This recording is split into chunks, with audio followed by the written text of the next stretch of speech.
Mga kapuso, duwa ka babae nga naga-jogging sa Iloilo Sunset Boulevard na kibot sa akto nga pagbinastos ang isa ka lalaki. Kapulisan ginatumod na ang among nga lalaki. Ini ang gintutukan ni Kim Salinas.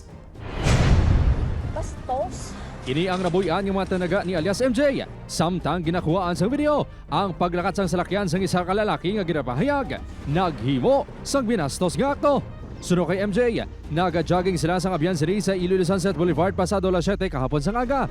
Nakita nila ang lalaki nga ginabulubanta nagaedad 40 anyos nga daw nagapangihi sa likod sang puti nga salakyan.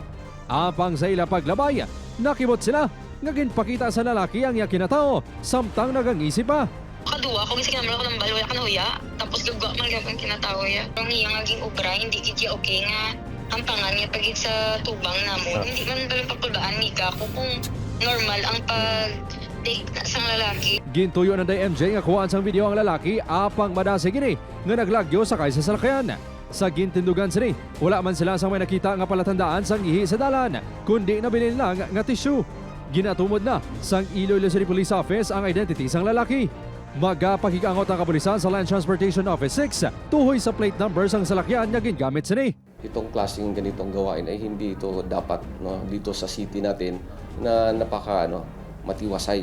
At ang area ng Sunset Boulevard is for recreation. We will file appropriate charges kung ano man ang nararapat. So, whether an ordinance or any violation.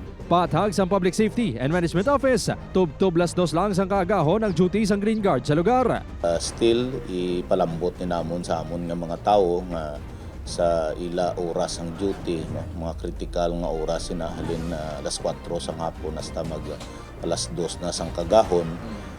Ini dapat ma-check nila. Nagalaom sa MJ nga hindi pagkabigon nga normal lang nga bagay ang natabo bangod para sa ila.